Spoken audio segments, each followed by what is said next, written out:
Let me ask you something, and I want you to be brutally honest with yourself. When was the last time you told someone the truth about how you're really doing? Not the polite version, not the church version, not the I'm fine, God's good version. I mean the truth that's been sitting in your chest for weeks. The truth that you push down during the day and wrestle with at night as you're lying in bed. The truth that you don't want anyone else to see. Because here's what I've learned. Some of the strongest, most capable, most responsible people that you know are quietly falling apart on the inside. Not because they want to suffer, but because they've been convinced of a lie that says I should be able to handle this alone. But what if that lie was the very thing that was keeping you stuck? What if the healing that you have been praying for is on the other side of a conversation that you've never had? Today we're going to talk about that.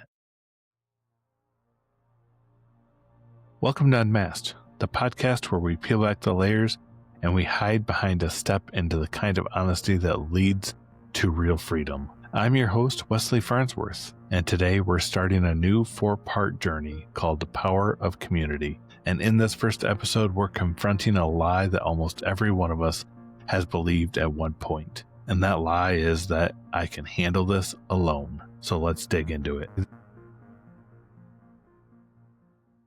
This lie is sneaky because it disguises itself as maturity. It often sounds like responsibility, humility, or strength. We say things like, I don't want to burden anyone. People have enough going on. It's not that big a deal. I can handle it myself. I should be strong enough to get through this. But underneath all of those sentences are lies of a deeper fear. And that fear says that if people really knew what I was carrying, they'd see me differently. So instead of risking vulnerability, we default to isolation and we call it strength. But silence isn't strength, it's survival. And survival is not the life that God intended you to live. See, here's the truth about strong people. They're often the most isolated, not because they enjoy isolation, but because people assume that they don't need anything. You always seem so confident. You're the stable one. You're the leader. You're the encourager. You're the one that we depend on.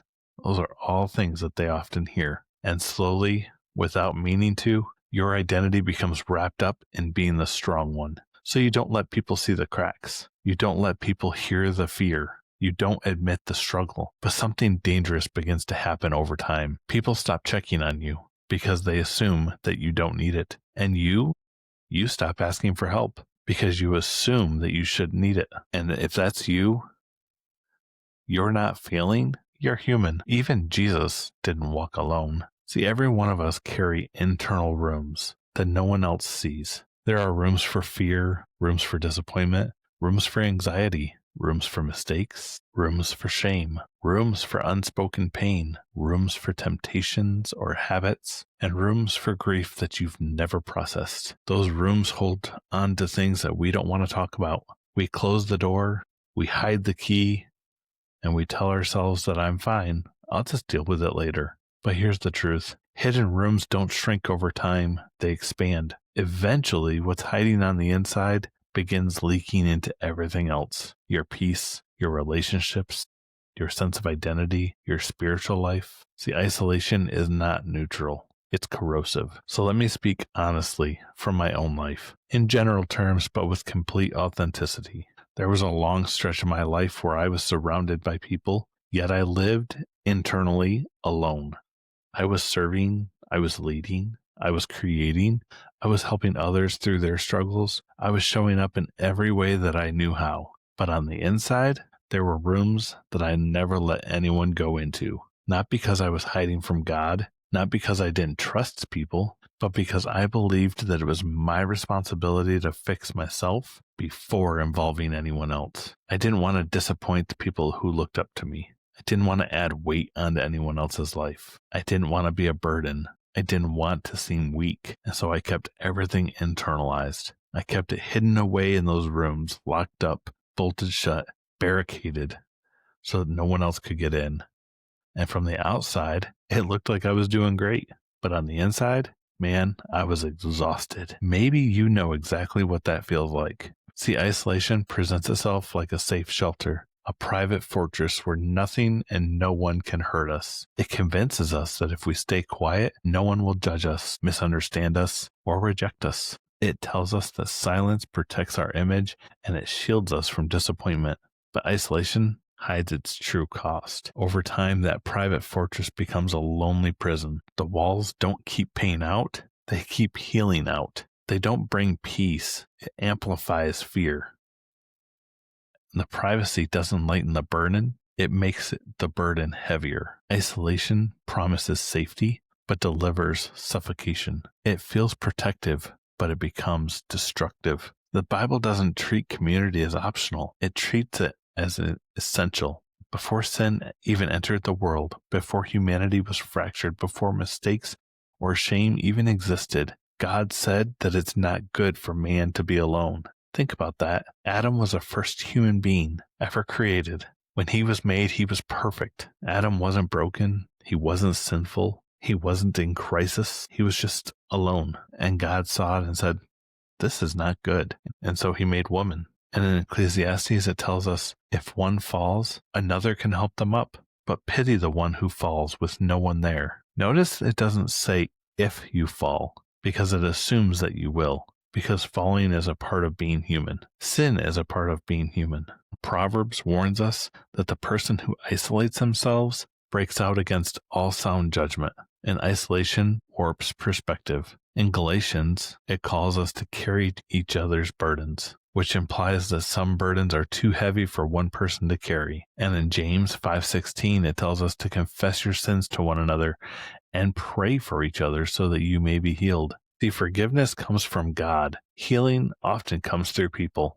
You were designed for connection, and healing isn't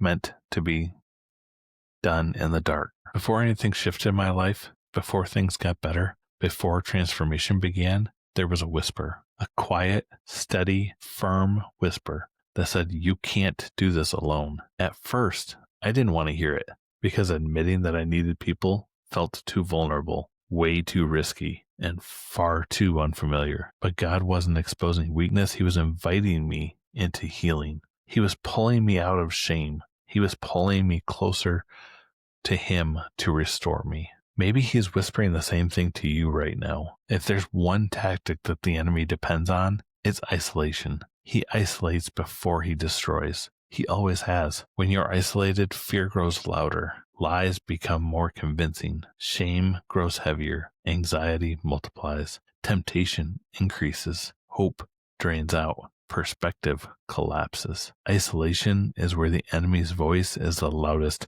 because there's no other voice to challenge it.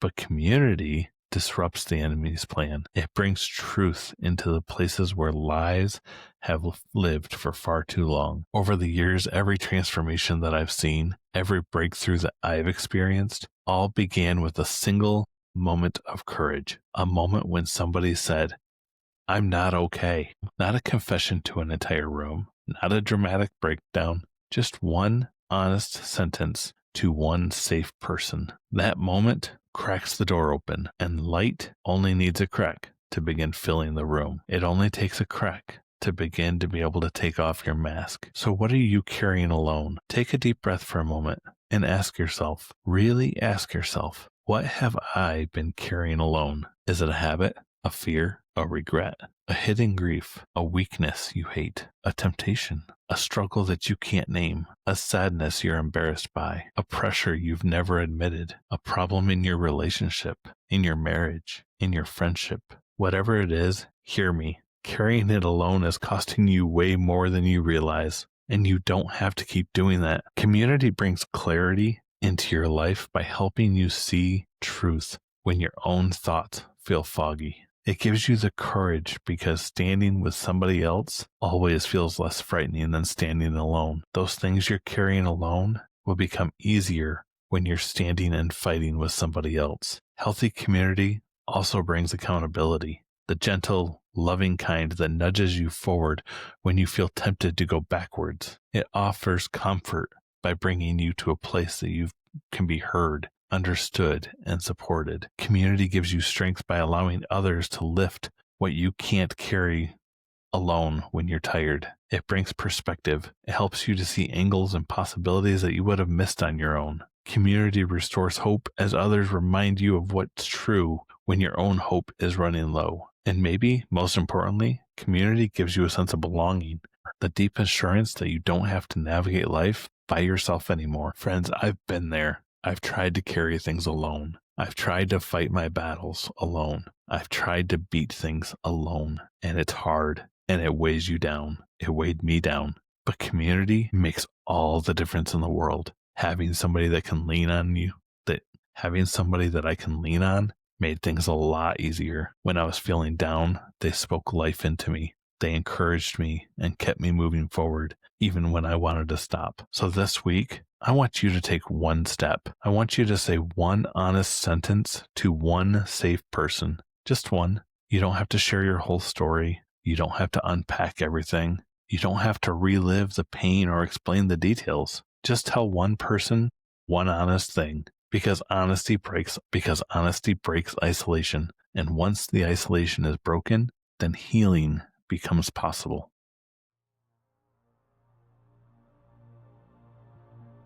Thanks for joining me today for episode 25 of Unmasked and the first part of our series, The Power of Community.